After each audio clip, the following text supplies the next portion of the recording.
Olá, gente, tudo bem? Sejam bem-vindos à nossa primeira aula de Geografia.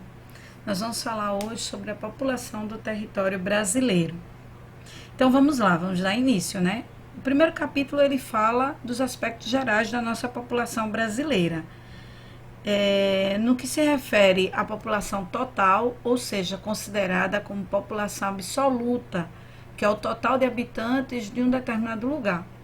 Esse número é obtido através de levantamentos feitos por um órgão do governo, com base na quantidade de habitantes de uma cidade, de um país ou até mesmo de uma região. O Instituto Brasileiro de Geografia e Estatística, o IBGE, ele realiza um censo a cada 10 anos. Esse censo, ou conhecido também como recenseamento, é uma coleta que é feita, uma coleta de dados, feita em toda a população, tanto na área rural como na área urbana, como também a população de imigrantes, pessoas que vêm de outros países e vivem no nosso território. Eles fazem um questionário referente à expectativa de vida do cidadão brasileiro, a quantidade de pessoas que trabalham na residência, o número de pessoas que estudam em escola pública e particular, enfim, eles fazem uma coleta de dados a cada 10 anos. O último censo ocorreu em 2010, o próximo seria esse ano, 2020. Dessa forma, a gente tem um total do número de pessoas por área, o qual nós conhecemos como densidade demográfica. E o que seria isso? É a distribuição da população por uma determinada área. Então, é também chamada de população relativa. O resultado obtido por meio desse cálculo da densidade demográfica nos permite analisar como é a vida de um determinado lugar, como as pessoas vivem, o que influencia o nível de concentração dessa população em algumas áreas do nosso território brasileiro. Como calcular a população relativa? Eu tomei como base essa imagem com dados de 2016. A população absoluta em 2016 era esta aqui, que está nesta área. Nós dividimos essa população absoluta pela área, o território brasileiro. O resultado obtido é de aproximadamente 24 habitantes por quilômetros quadrados. Então, aí nós temos um resultado da população relativa. Essa densidade demográfica ela é muito maior no litoral brasileiro, principalmente nas capitais nordestinas, onde boa parte das capitais estão voltadas ao Oceano Atlântico, com exceção da capital do Piauí, Teresina. A quantidade de habitantes do nosso país também é feita uma média através da taxa de natalidade e a taxa de mortalidade. E a taxa de natalidade ela indica o número de nascimentos por 1.000 habitantes ao longo de um ano, enquanto a taxa de mortalidade ela também corresponde ao número de óbitos anuais a cada 1.000 habitantes. Isso vem modificando, esse quadro ele vem modificando desde a década de 60, onde houve uma queda na taxa de natalidade e uma queda na taxa de mortalidade também, como mostra esse gráfico aqui ao lado. Nós temos aqui no território brasileiro uma diminuição na queda de mortalidade, pois a população ela tem se cuidado mais. Os idosos eles têm tido melhores condições de vida e fazendo com que essas condições diminua o número de mortes no nosso país. Já a diferença entre taxa de natalidade e taxa de mortalidade gera uma outra taxa que é do crescimento vegetativo, ou também conhecido como crescimento natural. Isso corresponde como uma taxa única, É a verificação da redução da população, ou seja, a taxa de natalidade menos a taxa de mortalidade. Outra taxa também bastante considerável é a taxa de fecundidade, onde ali aponta o número de filhos por mulheres. Ao longo dos anos, a mulher ela vem diminuindo o número de filhos, Hoje, as mulheres estão mais independentes, elas estão entrando no mercado de trabalho e isso vem diminuindo a forma de pensar da família e das mulheres também. Esse crescimento populacional ele entra em queda. E essa queda se refere exatamente a alguns fatores, como, por exemplo, método anticonceptivos, aumento da mulher no mercado de trabalho, o planejamento familiar, que possibilita aos casais decidir quantos filhos eles vão ter, com base em algumas condições, por exemplo, a educação, a saúde, o lazer, o que é que eles podem oferecer à sua família. Hoje em dia não é muito comum nós observarmos, principalmente nas grandes cidades, casais com muitos filhos. Isso era muito comum há 20, 30 anos atrás, onde um casal tinha em média 7, 8, às vezes até mesmo 10 filhos. Hoje, a média aproximada é que um casal venha a ter de 1 a 2 filhos. Quanto à idade e sexo, nós vamos ver agora o que é uma pirâmide etária, né? Ela representa a quantidade da população, dividida em idade e sexo. Então, um lado da pirâmide aponta a população masculina e outro lado da pirâmide aponta a população feminina. Eu tomei como base essa imagem aí dessas pirâmides do continente africano e da Europa no ano 2006, para ficar muito mais fácil a explicação. Nessa primeira pirâmide do continente africano, a gente percebe que a base da pirâmide indica crianças de 0 a 4 anos, ela é bem maior, o que significa que nascem muitas crianças nesse continente, enquanto o topo da pirâmide ele é mais estreito, o número de idosos é bem menor. Então a gente entende que a expectativa de vida nesse continente é menor. Quanto ao continente europeu, a gente percebe que a base da pirâmide de 0 a 4 anos é menor, portanto nasce menos criança, e o meio da pirâmide, onde está localizada a população economicamente ativa, a população que trabalha, que produz, ela torna-se mais larga. Por sua vez, os idosos também são em sua maioria, diferente da pirâmide anterior do continente africano. Percebam que no topo da pirâmide do continente europeu, a gente tem um número de idosos maior, principalmente as mulheres. O que leva a crer que a expectativa de vida desse continente ela é bem maior, corresponde a uma quantidade de habitantes idosos bem maior. A pirâmide etária ela é um gráfico que leva em consideração a estrutura de sexo masculino e feminino e as faixas etárias, como a gente está vendo aqui. A cada parte da pirâmide nós temos a idade. A estrutura da pirâmide ela é o seguinte: a base ela corresponde aos jovens, o meio da pirâmide corresponde aos adultos e o topo das pirâmides corresponde aos idosos. O envelhecimento da população no território brasileiro tem sido muito comum.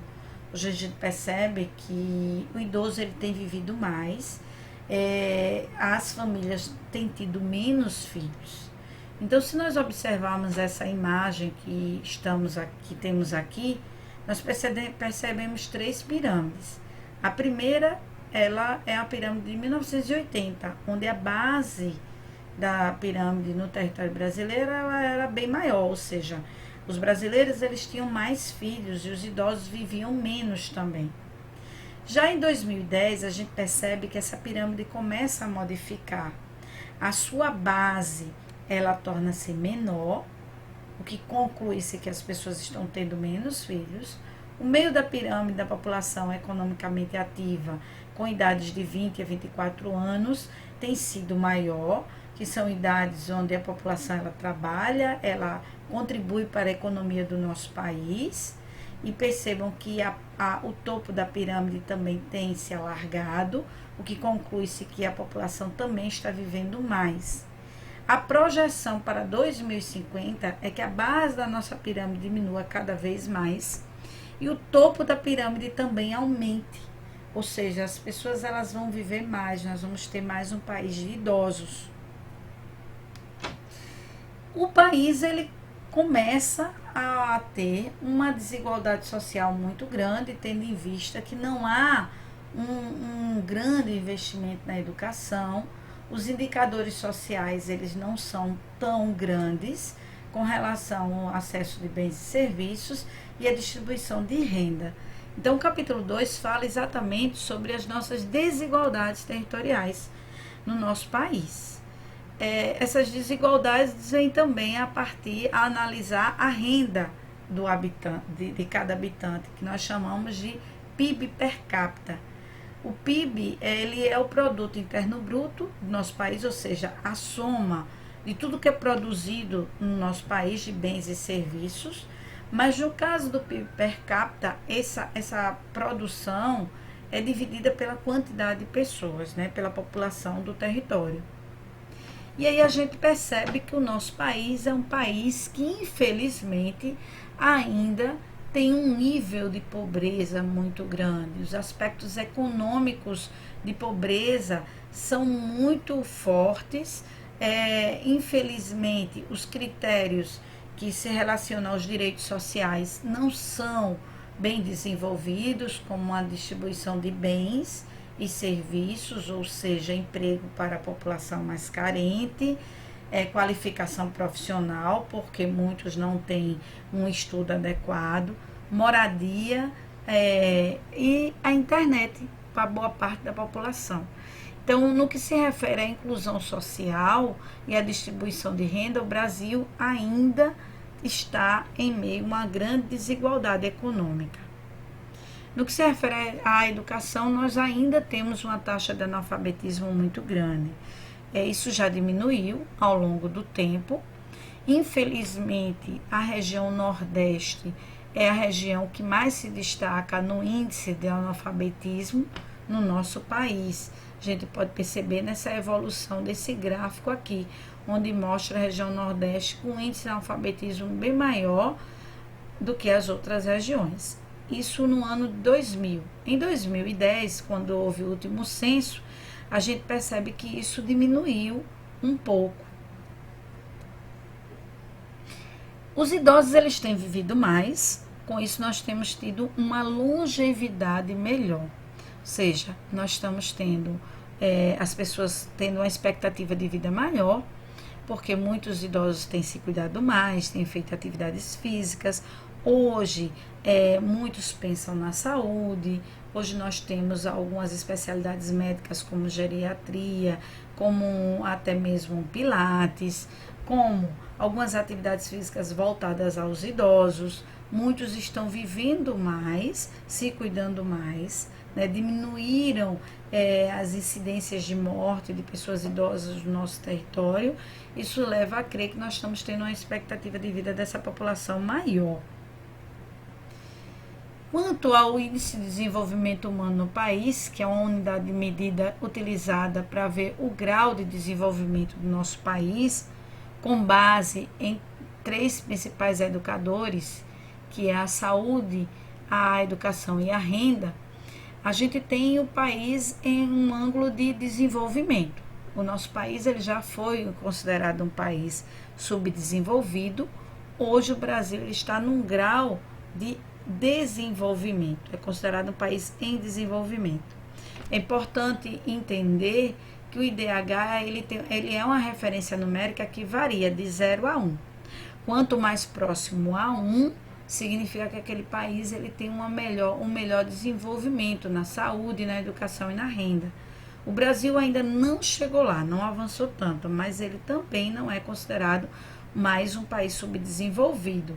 A gente pode perceber nessa imagem aqui ao lado que o Brasil hoje é mais desenvolvido do que a Guiana, do que as repúblicas do Centro-Africano, né? Mas também não se iguala à Noruega, por exemplo. Então percebam que quanto mais próximo a 1, mais desenvolvido é aquele país. No capítulo 3 a gente fala sobre a diversidade da população brasileira, né? Nós temos um país repleto de diversidades, por ter sido um país colonizado por europeus, por já existir os povos nativos como os indígenas e por ser trazidos para cá os africanos para trabalhar nas lavouras, na mineração. Os povos indígenas nativos existentes, muitos deles foram dizimados no início do século XVI. Essa população hoje quase não mais existe, diminuindo o número de etnias no nosso país. Na região norte é onde concentra-se boa parte de alguns grupos indígenas com etnias diferentes.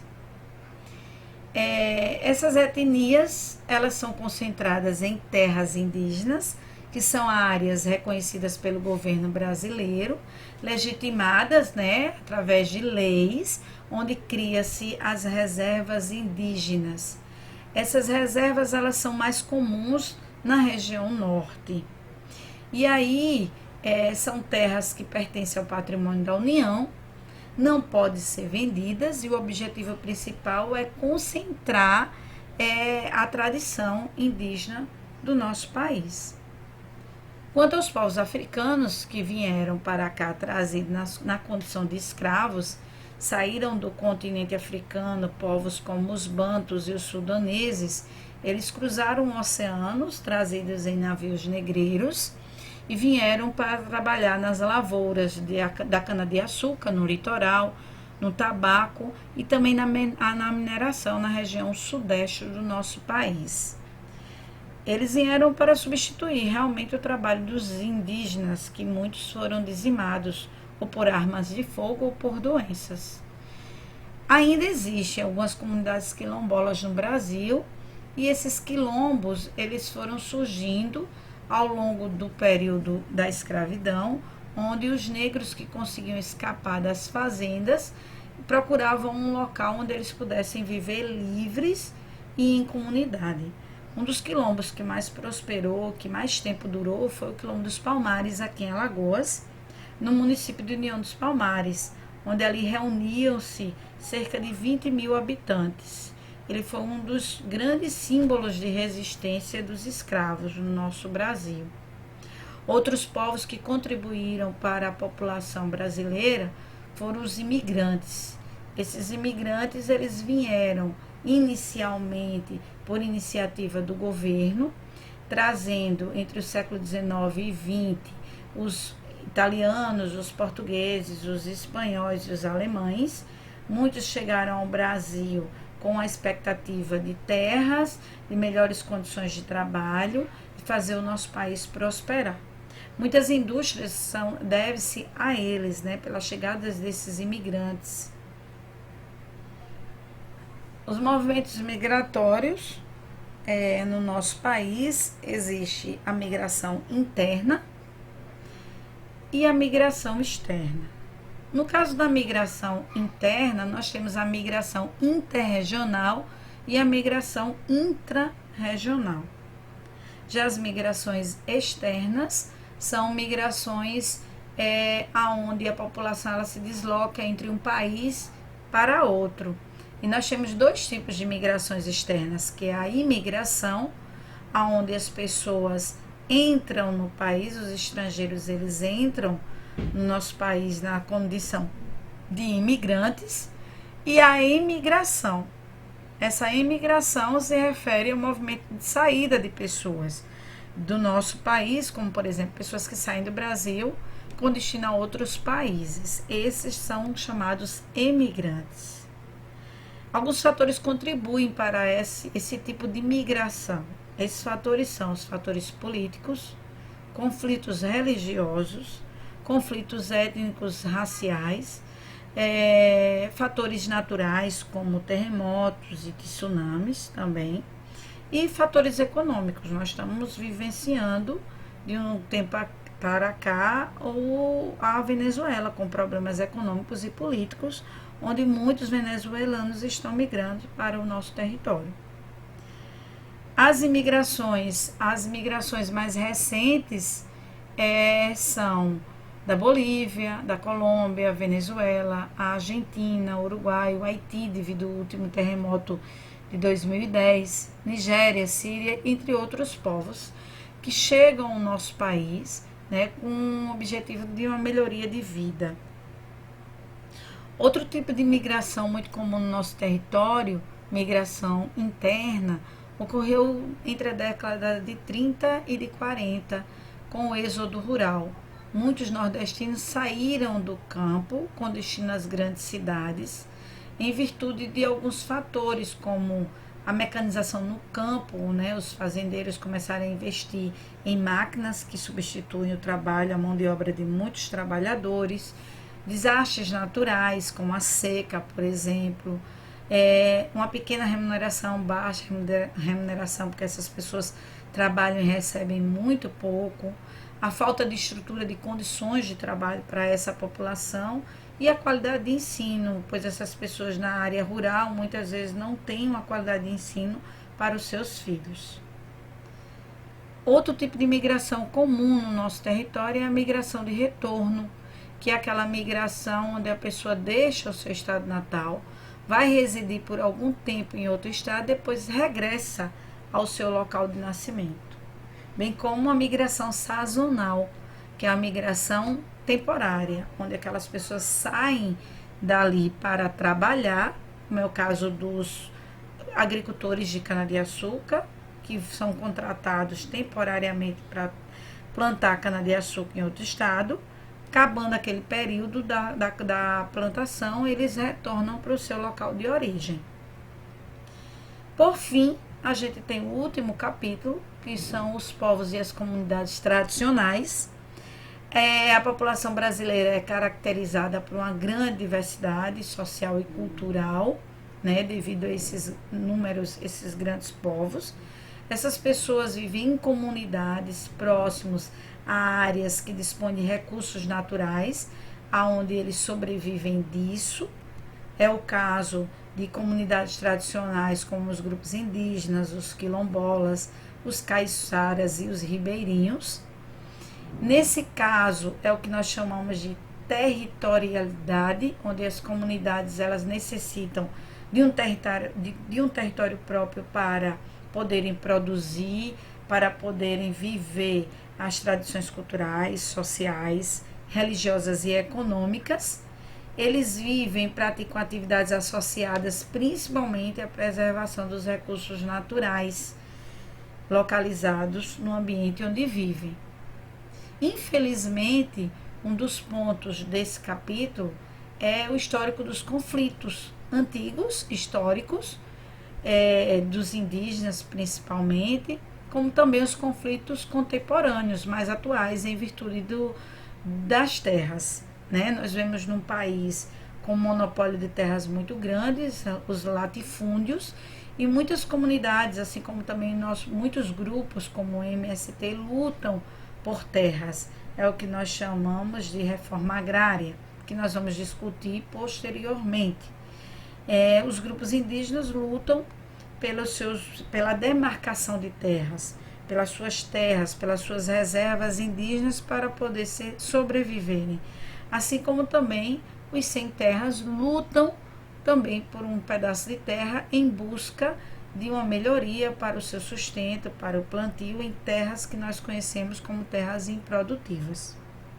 Bem, nós finalizamos por aqui. Eu espero que eu tenha contribuído um pouco para o entendimento dessa área.